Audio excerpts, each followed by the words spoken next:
You're listening to theoutdoorstation.co.uk. Without doubt, some of the finest walking in Britain is to be found along its coastal paths, and for me, there's no finer trail than the Pembrokeshire coastal path in West Wales. I sat down recently with Jan and Dennis Kelsall, who've written 2 guidebooks for Cicerone about walking in Pembrokeshire. Like many people who discover this magical spot, Jan and Dennis have been coming back to Pembrokeshire year after year after year. We both started going down there independently with our families on summer holidays and fell in love with it. And later on we were both working together for the personnel department of our local council, and we realised that we had a joint interest in walking, so we started going out for days. And I think Pembrokeshire was one of the first holidays we actually had together. Yes, it was. Yes. And what makes it so special? I mean, what you know, for somebody that hasn't walked it before, what kind of experiences can we expect on the trail? The interest of the geology, wildlife, birds, flowers. Yeah, if you go in May, early June, the flowers are absolutely fantastic. It's a great abundance of rare flowers like spring squill. So the whole area is just carpeted in blues and pinks and yellows. It's quite stunning, isn't it? Much of the coastal fringe has been ignored by the farmers. There's a lot of cultivation just inland, but that coastal fringe has escaped fertilisers, weed killers, cutting back, and the profusion of flowers in spring, magical. Mm. And some bits of it are quite remote. I mean, not in a difficult sense for access, but it does mean you can get very close to wildlife, which is quite stunning, something I wasn't prepared for when I did it. Both in terms of the birds and the seals. It's a fantastic place to go to see the seals, isn't it? Late summer, September time, the seals come into the coves to pup, and you can sit there on the top of the cliffs you can spend a whole afternoon there watching seals. Mm-hmm. Yeah, and they come up to pups, so you can see half a dozen little white pups at the bottom of the bay, can't you? One magical afternoon, I think it was the last day of our trip there. We'd gone out for a short walk before setting off to come home, and we came upon a small bay with a tiny rock pool in which was a seal, baby seal. Quite oblivious to us, wasn't it? Totally. We were, I don't know, 10, 15 yards away from this thing on the cliff above, and he was like a kid playing in a bath. He found a piece of seaweed, and it was just tumbling over and over, wasn't it, playing with this piece of seaweed? We ended up sitting there for an hour and a half watching it. That's fantastic, and it makes the point, I think, that this is a walk that's very special in the longer days, because you set out to just spend the whole day doing it, and there's tons to do, tons to watch, lovely walking, but you don't want to rush this walk, do you? Oh no, I think each day you set out, you don't know what you're going to see, but you know you will see something. Plenty of distractions. It isn't a place to hurry. Very often we've been going 3 or 4 hours and find that we've hardly moved a couple of miles. Whether it's been looking at the flowers or watching the bird life. On one occasion we were watching a mother fox with her 2 cubs, weren't we? That's right. We'd stop for lunch and they could smell the sandwiches. So there was a hole in the bracken, just, I don't know, very 20 yards away, and 2 little brown heads popped out. They obviously knew we were there, were quite inquisitive, but Mum wasn't too keen on it, was she? Back in here. So she would be up, dragging them down, and as she got one down, the other one popped up again. It was wonderful. Wonderful. Okay, and now, just thinking about, I mean, we can obviously do the trail in 2 ways. We can do the whole of the trail in one go, or you can do sections over time, and we'll come back to that. But if somebody was thinking about walking the whole of the coastal path, I mean, what, a good 2 weeks would do it without killing yourself, but giving you lots of time to enjoy the hospitality, the wildlife and whatever? Yeah, I think that's quite reasonable. Yeah. Right. Yeah. And the big question is, do you go from north to south or do you go from south to north? Most guidebooks suggest north to south, but I think the best way is south to north for a couple of reasons. Firstly, you're starting off in civilization. You've got the holiday areas of Tenby. There are lots of opportunities to shorten your day if you're not quite as fit as you thought you were. There's bags of accommodation. There are plenty of cafes, plenty of other distractions to lighten the load if it is a little load at that stage. Yeah, it's an easier start, isn't it? But I think you made the point that emotionally there's a greater feeling of spirituality in a way to do it south to north, because you end up walking away from civilization to the more remote areas. Right. More of a wilderness feeling to the northern section than there is to the south. And one of the things that's important to realise for people who haven't done coastal path walking, it's no soft option, is it? I mean, it's up and it's down, and your knees know you've been having a good day's walk. So we're building up to the longer stages. That's right, build your stamina up, as you're going along, basically. Yeah, the northern section is more rugged, there is more ups and downs, and in fact, I think on the last day, you actually touch the highest point of the whole walk in a great climb up to Cammy's Head, if I pronounce that correctly, which is the highest point on the whole route.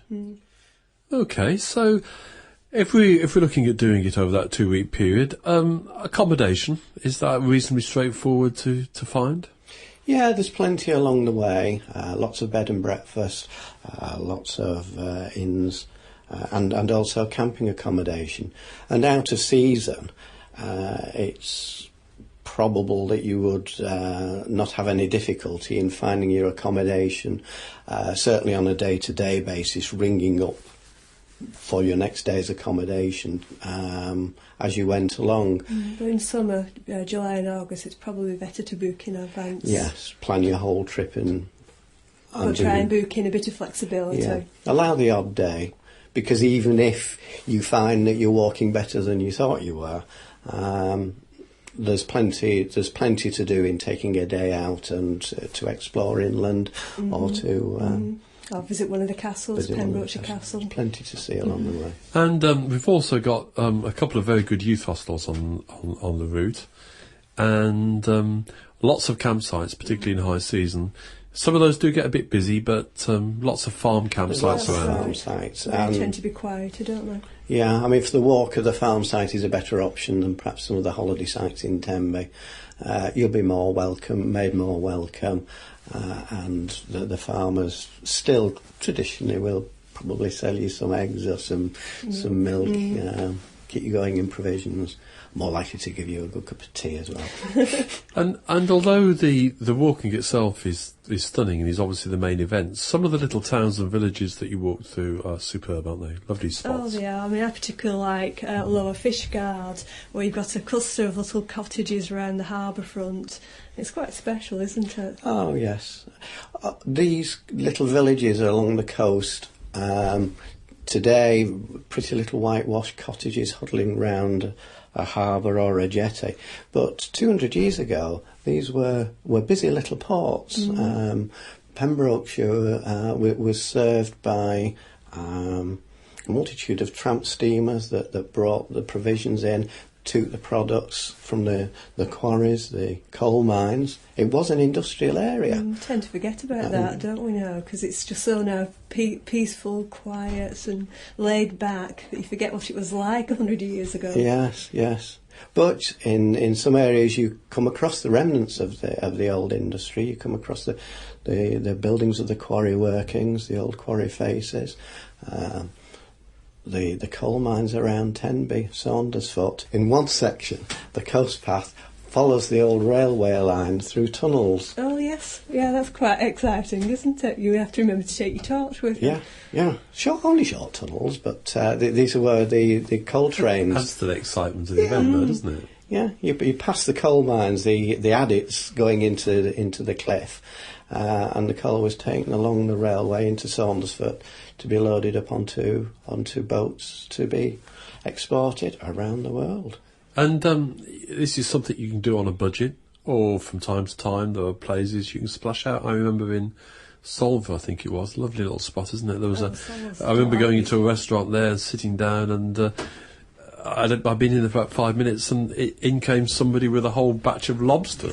I remember thinking, wow, that looks fresh. And I think my bank manager was a little bit upset afterwards. But I mean, there are plenty of options to vary it, isn't it? You know, if you want to. Yeah, there's some delightful pubs offering good quality and reasonably priced food. Oh, you can go up but there's market, also some treat very yourself. nice restaurants. Very nice restaurants. Mm-hmm.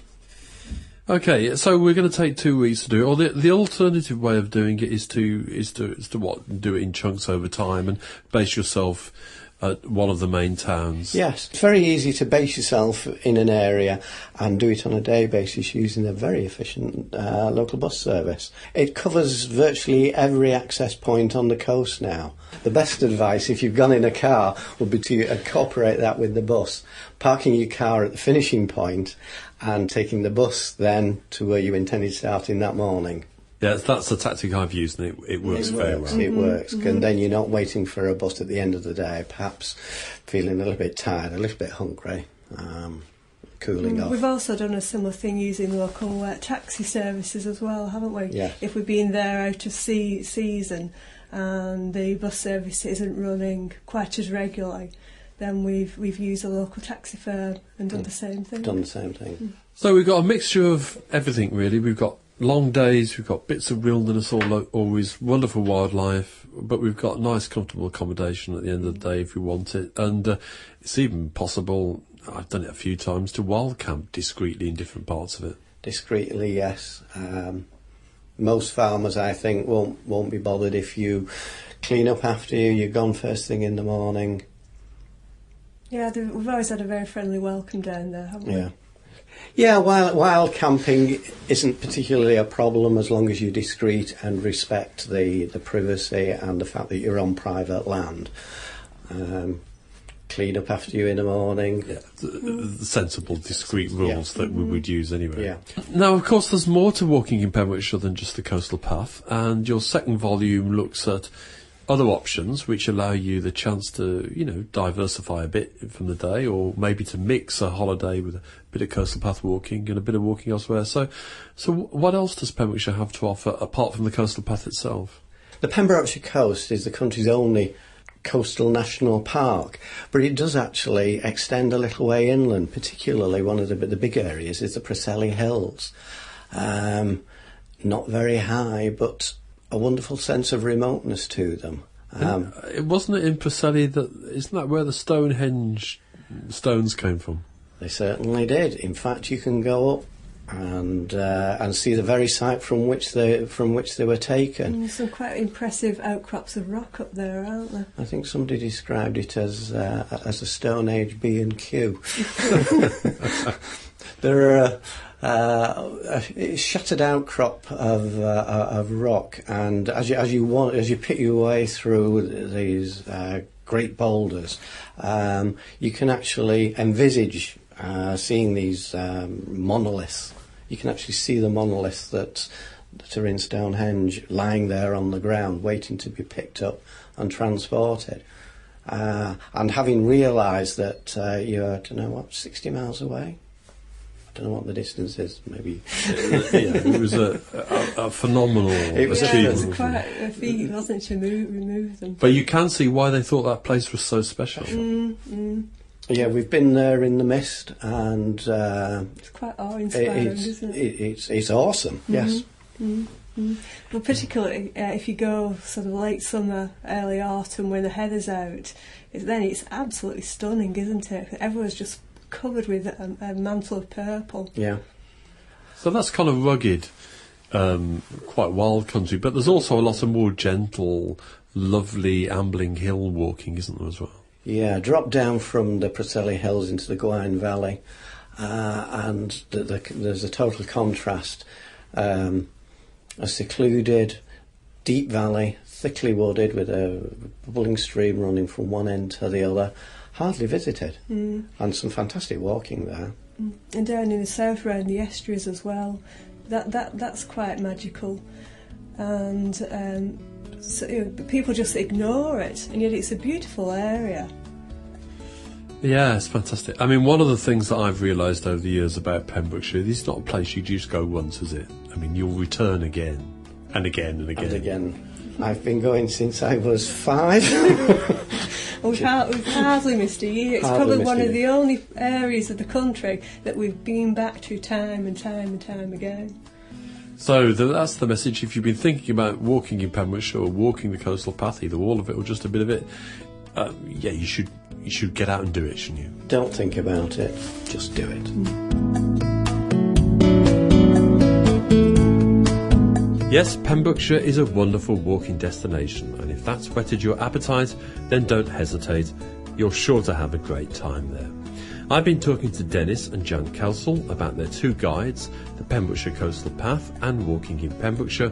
Both are available either directly from Cicerone or from good bookshops everywhere.